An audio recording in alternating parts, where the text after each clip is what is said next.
Welcome, everybody, to week number 3. Perhaps it's your first week. We're so glad that you're a part of the small group today. Hey, just relax. You're amongst friends, you're amongst family here at People's Church. And even maybe you had never been to the church before. We're just glad you're a part of community and getting connected with some great people. And I just want you to know right up front just really what our goals are for a small group here at People's Church. And that's to make some friends, that you could really make some friendships through this small group. Close enough friends where you could open up and share about some struggles, share about issues so that people can pray for you. You can find healing and freedom through small groups, that this would be a place where you could be cared for. You know, I love to say it like this: not everybody needs to know your name, but somebody needs to know your name. And I hope that's the case here, where when you're sick and you're hurting and people can pray for you, when you need encouragement, if you're missing the group, somebody will reach out to you, that you'll be cared for. It's a place where you can grow together, that you can take one next step in your spiritual journey. And I hope that that's the case for you, that you will grow spiritually through being connected to this small group. And last but not least, that you'll develop long-lasting friendships. It really is my desire that this group would not end after this 6-week curriculum's over, but you would continue on developing relationships and caring for one another, growing spiritually together, doing life together. And you can do, I want to dispel the myth that because of technology, you can't grow together. You can be on Zoom together, you can call together, you can play games via Zoom. I mean, there's so much you can do even if you live in different states. So I just want to encourage you to connect and do life together. Well, let's dive into today's lesson. And I want to talk to us about the wilderness test. The wilderness test is a dry season in our lives. It's a season where we have many more questions than we do answers. You oftentimes in a wilderness season feel distant from God. It's like, God, where are you? I mean, you feel like you're a million miles away. And when you're in the wilderness season, you're surviving, but not thriving. And everyone goes through the wilderness season. I go through the wilderness. You go through the wilderness season. It's normal. If you're in the wilderness season right now, I want you to know it's normal. It's normal. You're not weird. We all go through it. Even Jesus went through his own wilderness season. So we all go through the wilderness. It's unavoidable, but we're not meant to live in the wilderness. The wilderness is there to test your potential, to help you make the necessary changes in your life so that you can enter the next level of blessings God has for your life. And the biggest lesson I want you to learn about the wilderness test is your response to the wilderness will determine how long you stay in the wilderness. You see, because of the way Israel in the Bible, and you can kind of look at the story starting in the book of Exodus, and because of the way they responded in the wilderness, they left Egypt after over 400 years of bondage. And it was an 11-day journey to the promised land. And it took them 40 years. And that was not God's plan. But their response in the wilderness season kept them taking another lap in the wilderness, and 11 days turned into 40 years. The wilderness is unavoidable, but how long you stay in the wilderness is determined by your response. And I want to just quickly highlight 3 wrong responses in the wilderness that we see from the nation of Israel when they left Egypt.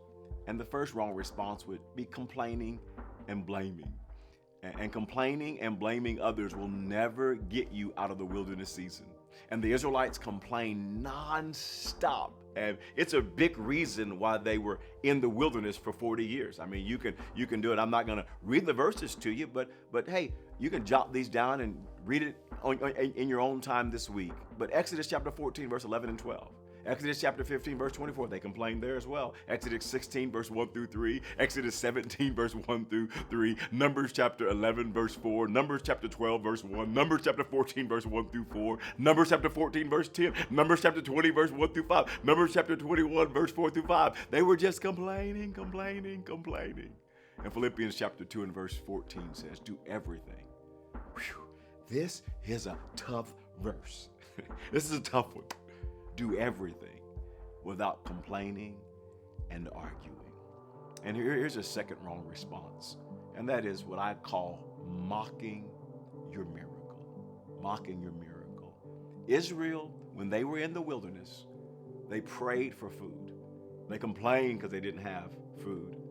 And then what God did is God provided manna for Israel every day. He literally rained down manna from the sky. This manna is simply just bread from the sky. And then they complained and murmured about the very miracle that they asked God for. And it's easy, for myself, it's easy for me, and I think it's probably easy for you too, to do exactly what Israel did. We can ask God for a miracle, for a blessing in a variety of areas in our life. And we're saying, God, would you provide? God, would you do this? God, would you show up here? And then God provides a miracle. He provides the blessing for our lives. And then we can turn around and complain about the very blessing that we asked God to give us. And that's what Israel did. And I believe as you study the nation of Israel, it's another reason they took another lap in the wilderness. And it took them 40 years to get to the promised land. And here's a third thought that you could see as you study Israel and leaving Egypt and the 40-year journey in the wilderness. And that is what I like to call hustling backwards. When Israel was in the wilderness, they spent a lot of time. They spent a lot of energy and thinking and talking, not about the future, the promised land, but about Egypt and going back to Egypt. You can find it in Exodus chapter 14, verse 11 and 12, Exodus 16, verse 3, Exodus 17, verse 3, Numbers 11, verse 5, Numbers 14, verse 2 through 4. All the verses I'm giving you, their mind is on Egypt. Numbers 20, verse 4, Numbers 21, verse 5. Israel was, I like to call it, they were hustling backwards. A lot of walking, a lot of talking, a lot of energy to go back. And in the wilderness, this is something that's true for all of us. In the wilderness, you will be severely tempted to go back to what you know, back to what's comfortable. Oh, this is hard. This has been painful on Pastor Herbert Cooper. In the wilderness, you'll be so tempted to go back to old thinking and old habits and old addictions and old drama, old pain, old routine, old friends, even your old life. Hustling backwards stops you from seeing what God is trying to do in your life in the wilderness season. It causes you to view problems as obstacles. It causes you to want to go backwards instead of forward. Wow, I know this is so relevant for my own life, and I believe it's relevant for your life as well. And if it's not currently right now, just trust me, you keep living, you'll experience another wilderness season. Let's talk about this. I think this is going to be such a great, rich conversation today. And the first question I want us to talk about is, as humans, we can all find ourselves complaining more than we should. What do you find yourself complaining about the most? Think about that. What do you find yourself complaining about the most? And what could you do right now? What could you begin to do to complain less? So I want you to jump out there and answer those two questions. Somebody jump out there first and lead the way on this great conversation.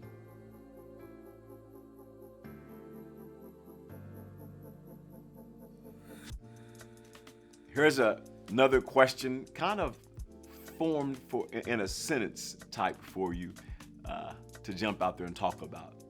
I want 2 or 3 of you depending on how long the answers, and maybe try to keep it to just a couple of minutes at max when you're talking. But 2 or 3 of you, would you tell us about a time you prayed for something? You asked God for something, and then God answered your prayer, and then you turned around and mocked or whined or complained about the very thing you prayed for. And let me say this, I've done that. Whether that's been a car or, kids or all different types of just blood. I've prayed and God provided. And then I can find myself mocking and complaining about the very thing I prayed for. I want us to think about that. And then a kind of a second part of that question is, what are some things that we could do to not take God's blessings for granted and just to become more thankful? What could we do? So jump out there and talk about those 2 questions. Hey, I'm telling you, this is really, really, really rich. Jump out there and let's talk about it.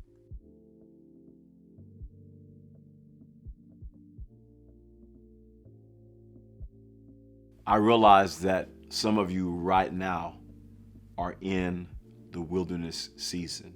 And you just remember this, it's normal. You're not weird. We all go through the wilderness. And if you're in a wilderness season, would you explain what you're going through? What are you feeling right now? What's your greatest struggle in this wilderness season that you find yourself in? I know it's not always easy, but would you open up? Would you talk about it? It's not only going to help you, but it's going to help those who are listening. Jump out there. Let's talk about this.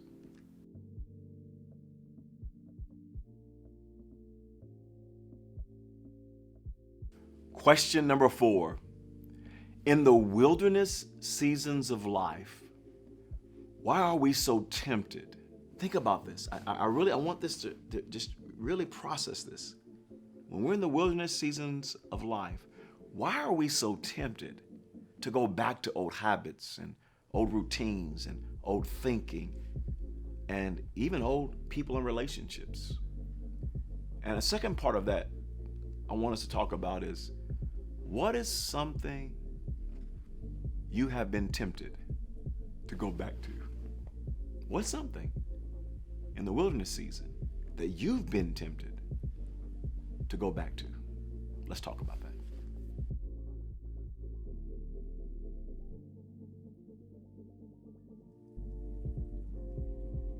Hey, week number 3, we're wrapping it up, and I always like us to end in prayer, and so encourage you right now just to ask the question, how can we pray for you? Take some prayer requests. Pray for one another. Pray for one another throughout the week. Text one another. Maybe go grab a cup of coffee with someone this week. Encourage someone. Send someone a scripture throughout the week. Be a blessing to somebody in your small group. Check on one another. We need that. Listen, none of us can be too encouraged. So encourage somebody in your small group this week. And I want to encourage you as well to invite somebody to be back next week. Take some prayer requests. Pray for one another. And I'll see you next week for week number 4, closing the gap for your dreams to become a reality.